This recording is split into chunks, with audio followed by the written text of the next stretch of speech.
The question is, do I feel happier in Pakistan or in the UK? Having researched Pakistan for 5 years and going there and living there for 2.5 years. Assalamu alaikum guys, welcome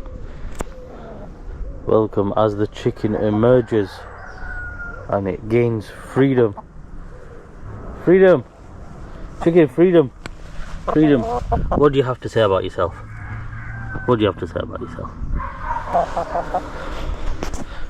I find, well, this is, by the way guys, where it all started, where I grew up here in the UK. It's a beautiful sunny day today. Very nice sunny day today. Everything looks very, very different. Very different. Like, I can't even recognize any of this now. It's not well kept, it's all overgrown. The grass, look how the grass hasn't been cut for I don't know how long. The youth centre's been completely burnt down. They've ripped that apart at the moment. Chicken looks happy though. I'm just wondering like, my journey from here to Pakistan, how has that been? I know people are commenting saying I look happier here, I seem happier here. Have I given up on Hijra? Have I given up on Pakistan? Pakistan's too hard. And you know what? Pakistan is difficult. Pakistan is hard. It is difficult to adjust and live there. It's noisy there, it's a bit more quieter here. I've heard people say they feel like better Muslims in the UK or in the West in general, because they can think, they can meditate, they can concentrate without people constantly making noises, pestering you, talking to you. You know, the rariwala shouts when they're selling vegetables and fruit. The cars are always pressing the horn, the motorbikes are always speeding past. Everything's just very, very noisy, and I guess that's why people always say that they prefer it in the village rather than the city. But many families actually cannot settle in the village and dislike the village. How many families I have met, that I've personally met, where it's obvious that the children are just not coping as good. They're already away from their friends or family and what's familiar, and then on top of that they're in a place where there's no electricity at certain times, there's no gas, there's no hot water sources as well as they are in the UK. The internet and phone signals are an issue. Becomes very difficult, doesn't it? You know, when you're adjusting to a different land, you want it to be as smooth as possible. And I would hate to be that person to say, you know what, come to Pakistan guys, live in the village, you've all got houses there, even if you've got a few £100, just come, because what kind of life are you going to live? And I know people say, yep, you know, justify the £1,500 a month, justify it. I can't justify anything less. You know, if families are turning up and are saying, yep, my budget is £800, and they are running out quite quickly. Every month is different. The way you live in Pakistan will be very different. Why would you want to start off something that's going to be difficult, something that's going to be new and, should I say, uncomfortable? Why would you start it off with a small budget? Isn't it better that you have that higher budget when you're able to sort of like enjoy life a bit more and not have those extra tensions, which you kind of didn't have in the UK? So, you know, people have moved to Pakistan and have left after about 3 months. And if they had tweaked a few things, if they had changed where they lived and sorted their budget out and stuff like that, and spoke and met the right people, maybe they would not have gone. The question is, do I feel happier in Pakistan or in the UK? Having researched Pakistan for 5 years and going there and living there for 2.5 years, and now coming to the UK, and I've already been here for a month. Have another chicken. Do I feel happier here or do I feel happier in Pakistan?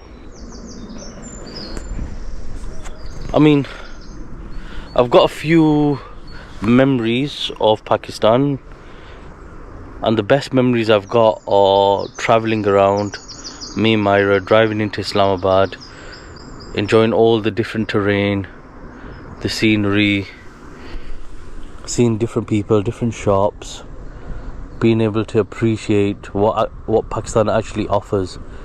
Pakistan actually does have good roads, good networks. There are systems in place, or albeit some people do abuse and don't follow the traffic rules and any rules in particular. They just don't follow things. They do as they wish, but still there is a lot of beauty underneath all of this. And it keeps going back to one thing a scholar once mentioned, that the Western world from a distance doesn't look good. The houses are not as fancy, the roads are just, some are broken, some are just normal. Everything's just normal in the Western world. It's not as extravagant. There's nothing special or wow, generally speaking. But when you zoom in and look at the finish, the shine, the quality of the product, of whatever it is, it's really good. Whereas in the Muslim world, when you look at it from a distance, it looks amazing. But as soon as you start zooming in and think, wait a minute, things are not sealed properly, things are wobbly, things are broken, things are cracking, things are not flowing properly here, things are not, it's not okay. Fair enough, you've got the roads in Pakistan, the nice roads with the lanes, everything, but they're not following the rules, they're not following the laws, they're not following anything. They're speeding, or they're driving too slow, or they're driving with vehicles that are not fit for purpose. So when you look at it in close up, you can see that Pakistan has a lot of issues, but from a distance it looks amazing. Whereas the UK, from a distance, it doesn't look as attractive or as appealing, but when you look closer, you think, wait a minute, there's masjids everywhere, there's Muslim schools, Muslim nurseries, there's communities, there's events, there's circles of knowledge. Things are done to a better standards. There's more ethics, more morals that you can expect or witness here, and it goes on and it goes on and it goes on. But the bottom line is, where am I happier?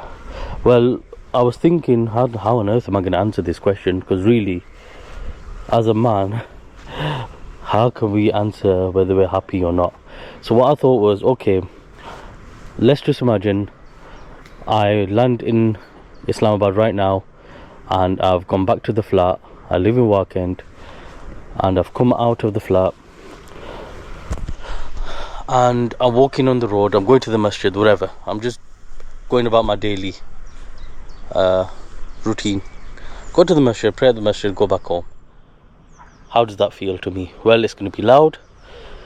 I know everyone's going to be staring at me. Why are they staring at me? Because people are sharing my business. They know who I am, where I've been. I know people will come up to me and be like, oh, we haven't seen you for a while. I know exactly they know where I've been. I know exactly that the fact that they know I've been in the UK for this long. But they want me to say it. They don't want to just rely on sources from other people. They want me to say it, because they've got, look, it's a good and bad thing. People say Pakistan has less stress. You don't have your mind full of things. You're not rushing around doing things, which is amazing. But then that's the same with the locals. What does that give them an opportunity to do? Sit down, stare, talk, share information. So they've got all the time in the world to come and ask you all the questions and share the information, which is really annoying. Coming from the West, where you've got your own personal space, and right now, I know nobody's going to come walking up to me. But in Pakistan, I swear, like, there's two people walking up there. If someone saw me stood on my own and I've got a camera and I'm talking, they'll be tempted to walk this way and slowly come this way, and then somebody else will come, and then somebody else will come, and then eventually someone might come up to me and be like, oh, what language are you speaking? And then that small little question can turn into a massive conversation.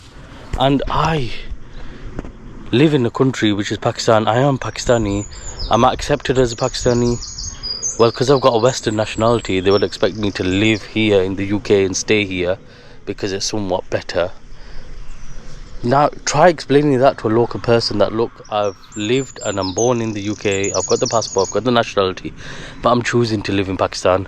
They're never going to accept it. I've spoken to so many people everywhere, up and down the Punjab, and nobody's accepting it. That somebody from the West is happy to leave this. It's coming to Dhuhr time. And he's wanting to relocate and live here. Like, why would they come to Pakistan when they want to leave? So instead of having those conversations, I'll rather just avoid the locals and not tell them exactly what I'm doing, who I am. Just avoid it. I'll just give them this, the general salam alaikum wa alaikum salam, and then just walk on. And there's a lot of that. I have to keep myself to myself a lot, which is why here in the UK I'm more loose. I'm just more open. I'll be happy, I'll show that I'm happy, I'll be walking around, I'll be doing whatever I want. In Pakistan, I control it. I control it as much as I can. But I do enjoy my time there with the other expats or dual nationals that are living there. We always meet up. I know I don't show a lot on camera, and that's because they don't want anything sharing on camera. They don't want their name mentioning, they don't want who they are, what they're doing, etc, etc, etc. And the list goes on. I need to get these chickens back in. Somebody's coming to pick me up. Inshallah, we're going to go to the mosque as well and pray. Here we don't have the azan, so... Chicken, come back here. I need to take you in. Come here. Okay, so me and my chick here, guys. That good thumbnail. So yeah, we have our own little gatherings. We get together, we talk, we discuss business, we discuss life, we discuss trips out and about, up and down Pakistan. We discuss a lot of things, and we advise each other. It's just a really nice, good community we have in Pakistan. And would I really want to give that up? No. Would it help me stay there? Yes. If I didn't have it, I'll still stay there, but I think it's made things a lot more easier. Come on ladies, let's get in. Really, I am truly thankful to Allah for giving me the opportunity to live and stay in Pakistan. I've been praying for this for 5 years. Whether or not I'm happy there or happy in the UK, I think personally is irrelevant, because firstly, thankfulness should override anything else, and secondly, what everyone seems to be missing is simply praying for other people. You should pray that things are become easier. Pray that somebody's iman, ihsan, his wealth, his piety, his hardships. Pray for everything for other people, because that prayer will also be accepted for you as well. So we should be more positive, and we should be supporting one another. See you in the next one, guys. Assalamu alaikum.